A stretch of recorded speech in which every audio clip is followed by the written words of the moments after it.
అనుపమ వసూరిషిలని కాపాడి తన కారులోనే వాళ్ళింటికి తీసుకెళ్తూ ఉంటుంది కదా! వసూరిషిలకి అనుపమ ఫ్రెండ్ గురించి తనను వెతకడం కోసమే హైదరాబాద్‌కి వచ్చినట్టు చెప్తూ ఉంటుంది కదా! అలా మాటల్లో ఉండగానే రిషి వాళ్ళ ఇంటికి వచ్చేస్తారు. అడ్రస్‌కి వచ్చేస్తారు. "మేడం మా ఇల్లొచ్చేసింది" అని అంటారు రిషి, వసు. "మిమ్మల్ని చూస్తుంటే నాకు దగ్గర వాళ్ళలాగా, ఆత్మీయుల్లాగా అనిపిస్తున్నారు. అందుకే మా ఫ్రెండ్ గురించి మీకు చెప్పాలనిపించి చెప్పేశాను" అని అంటుంది అనుపమ. "ఒక్కొక్కరిని చూస్తే అలాగే ఆత్మీయుల్లాగా అనిపిస్తారు మేడం" అని అంటుంది వస్తారా. రిషి, వసు కారు దిగుతారు. "నేను మా ఫ్రెండ్ గురించి చెప్తూ మీ పేర్లు అడగడమే మర్చిపోయాను. ఇంతకీ మీ పేర్లేంటి?" అని అడుగుతుంది అనుపమ. "నా పేరు వస్తారా మేడం" అని అంటుంది వసు. "నా పేరు రిషి మేడం" అని రిషి అంటాడు. "ఓకే వస్తారా, ఓకే రిషి, బాయ్" అని అంటుంది అనుపమ. "అదేంటి మేడం, లోపలికి రండి, ఇంటి వరకు వచ్చి ఇక్కడి నుంచి బయట నుంచే వెళ్ళిపోతారా?" "లేదు మేడం, మీరు లోపలికి రావాల్సిందే. లోపలికొచ్చి కాఫీ తాగి వెళ్ళండి మేడం. మమ్మల్ని అంత పెద్ద ప్రమాదం నుండి కాపాడారు. అలాంటిది మీరు ఇంటి వరకు వచ్చి ఇంట్లోపలికి రాకుండా వెళ్ళిపోతే మాకు చాలా ఇబ్బందిగా ఉంటుంది మేడం. ప్లీజ్ మేడం, కాదనకుండా రండి మేడం" అని అంటుంది వసుధార. "ఓకే వసుధార, నీకోసం వస్తాను. ఇంతలా అడుగుతున్నావు కాబట్టి కంపల్సరీగా నీ చేతి కాఫీ తాగి వెళ్తాను" అని అనుపమ కారు దిగుతుంది. అలా ముగ్గురు కలిసి ఇంటి లోపలికి వెళ్తూ ఉంటారు. గుమ్మం దగ్గరికి వచ్చేసరికి అనుపమ ఫోన్ మోగుతుంది. వంటగదిలో నుండి అప్పుడే జగతి హాల్లోకి వస్తూ ఉంటుంది. బెడ్రూమ్‌లో నుండి మహేంద్ర హాల్లోకి వస్తూ ఉంటాడు. అనుపమ ఫోన్ లిఫ్ట్ చేసి హలో అని మాట్లాడుతుంది. అర్జెంట్‌గా రమ్మని ఫోనొస్తుంది. గుమ్మం దగ్గరికి వచ్చిన అనుపమ, "రిషి, వసు, నాకు అర్జెంట్‌గా వెళ్ళాలని కాలొచ్చింది. ప్లీజ్ ఏమీ అనుకోకండి. మళ్ళీ ఎప్పుడైనా మిమ్మల్ని మీట్ అవుతాను. కంపల్సరీగా మీ ఇంటికొచ్చి నేను కాఫీ తాగే వెళ్తాను" అని అనుపమ వెళ్ళిపోతుంది వెనక్కి. ఇంకా అనుపమ వెళ్ళిపోయేసరికి రిషి, వసు లోపలికి ఎంట్రీ ఇస్తారు.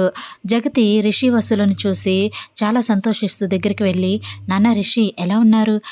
ప్రయాణం బాగా జరిగిందా?" అని అంటుంది. "వస్తారా, ఎగ్జామ్స్ ఎలా రాసావు?" అని అంటుంది. "అవునమ్మా, ఎగ్జామ్స్ ఎలా రాసావు? మీ అత్తయ్య నీ ఎగ్జామ్స్ కోసం చాలా టెన్షన్ పడింది. ఎలా రాస్తుందో ఏంటో అని చాలా టెన్షన్ పడింది" అని అంటాడు మహేంద్ర.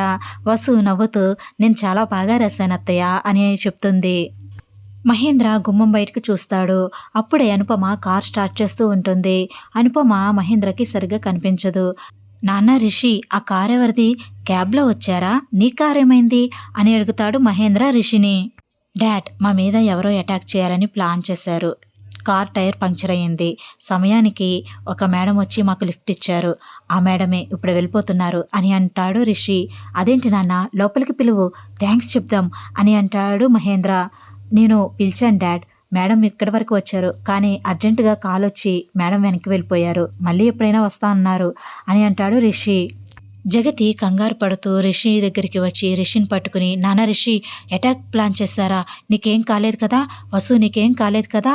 అని జగతి వసు, రిషిలను పట్టుకొని కంగారు పడుతూ ఉంటుంది. "అత్తయ్య, మాకేం కాలేదు. మేము చాలా సేఫ్‌గా వచ్చాం కదా" అని అంటుంది వసు. "అవునమ్మా, నువ్వేం కంగారు పడకు. మాకేం కాలేదు. సమయానికి ఆ మేడం వచ్చి లిఫ్ట్ ఇచ్చారు" అని అంటాడు రిషి. "మిమ్మల్ని కాపాడిన వాళ్ళని నేను చూసి కృతజ్ఞతలు చెప్పుకోవాలి" అంటూ జగతి గబగబా గుమ్మం బయటికి వస్తుంది. కారు దగ్గరికి వెళ్ళబోతూ ఉంటుంది. జగతి వెనకాల మహేంద్ర కూడా వస్తాడు.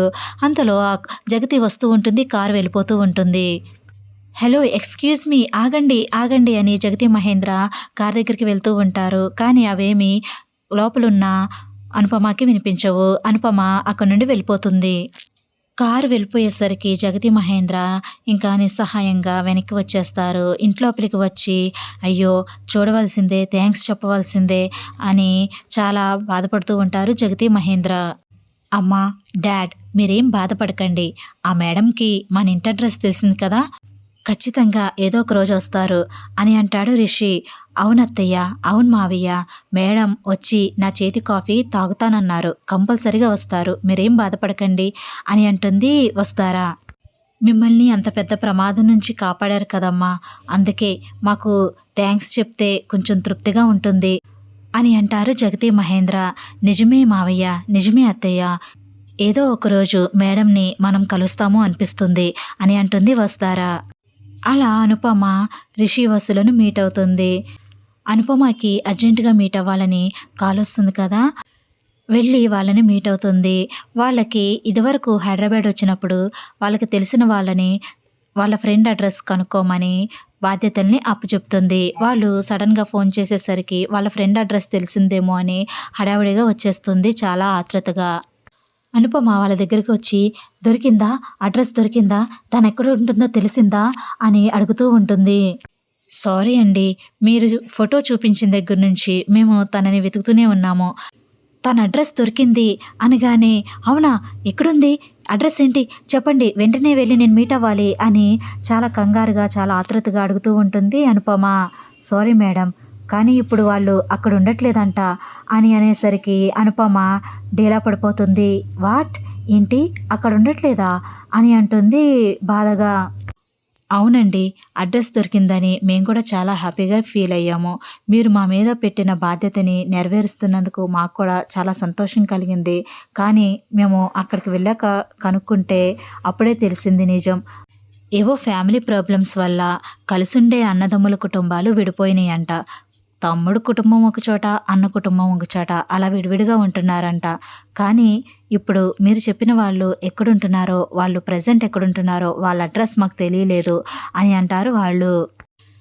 ఓకే. ఇన్ఫర్మేషన్ ఇచ్చినందుకు థ్యాంక్ యూ అండి అని అనుపమ వాళ్ళకి థాంక్స్ చెప్పేసి అక్కడి నుండి వెళ్ళిపోతుంది. అనుపమ హోటల్‌కి వెళ్ళిపోయి తన రూమ్‌లో కూర్చొని ఆలోచిస్తూ ఉంటుంది. ఏం చేయాలి? తన అడ్రస్ ఎలా కనుక్కోవాలి? అని తన ఫోన్‌లోని ఫోటోలను చూస్తూ, "జగతి ఎక్కడున్నావు జగతి? ఏం చేస్తున్నావు జగతి? నీ కోసం నేను వెతకని చోటు లేదు జగతి. కానీ నీ జాడ నాకు కనిపించట్లేదు. నాకు త్వరగా కనిపించు జగతి" అని ఫోటోలు చూసుకుంటూ బాధపడుతూ ఉంటుంది అనుపమ.